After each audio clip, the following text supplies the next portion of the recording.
Is it a different fly if it's just tied in a different color? Charles Orvis would seem to indicate that it is, given that he illustrated this scarlet hackle next to the yellow hackle and the red hackle. There's not a lot of difference between it and the yellow or red hackle, except that it is tied in red or scarlet. I will be using a piece of black silk thread for the rib. So tie that silk thread in, take it back to the bend,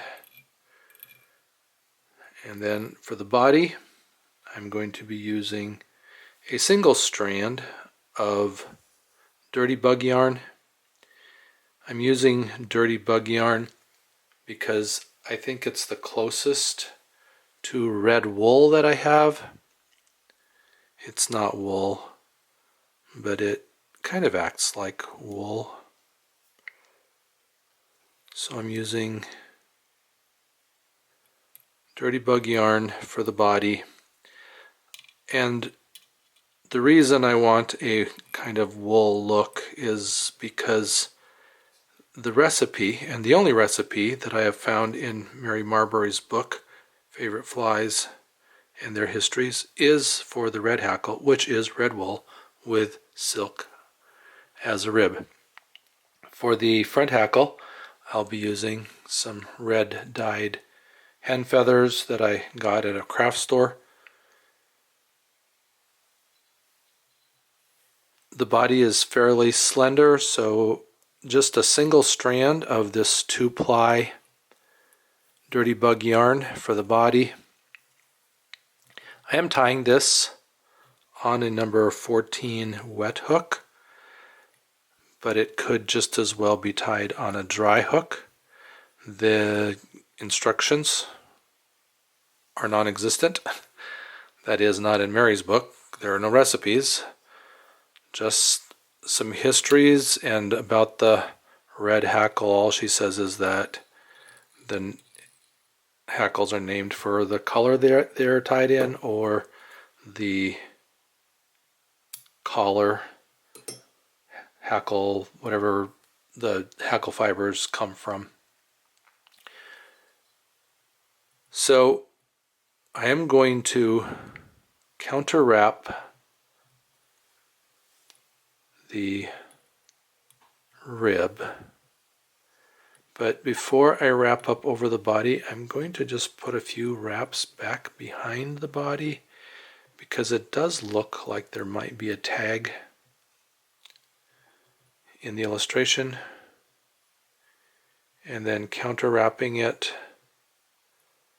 I think that when you have a body that's wrapped from a yarn or a thread or a floss, it's easy for the ribbing to fall between those fibers, and so counter wrapping it sets it on top of the fibers as well as holding them in. A dubbed body, maybe not so critical.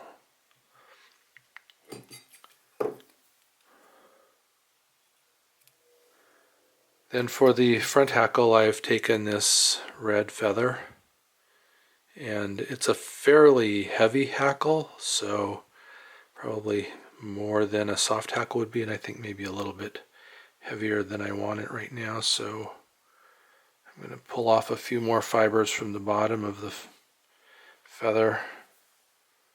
Maybe looks a little bit better. Separated the tip out.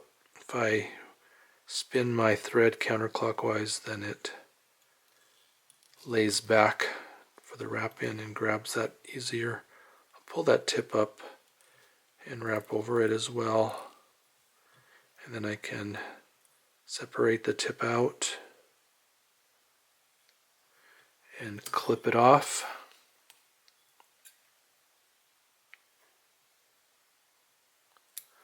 Try to keep a clean eye. I have a long stem on this feather, so I'm just going to grab it by the stem as I wrap it, and I'll be wrapping it in a soft hackle style, grabbing those fibers and pulling them back as I wrap, and then just keep wrapping until I'm out of fibers.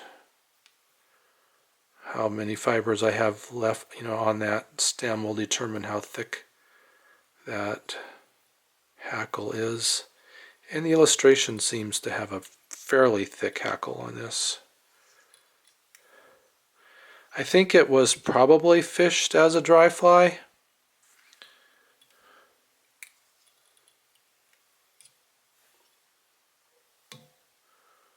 Catch that stem in, pull the stem back, and wrap back up over it.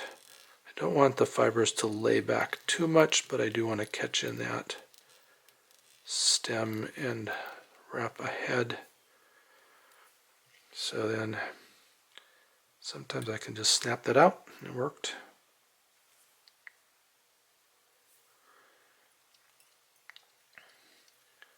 Do a whip finish on that. Put some head cement to clean up anything I need to clean up in the head. Fibers that get caught.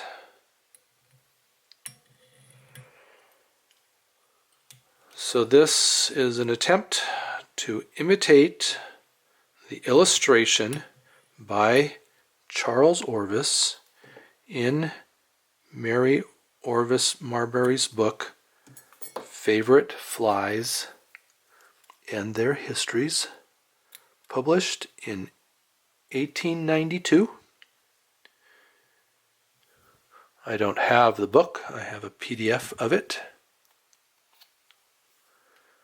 And I'm just using regular head cement. Just a dab. Let that soak into the thread. On the bottom as well.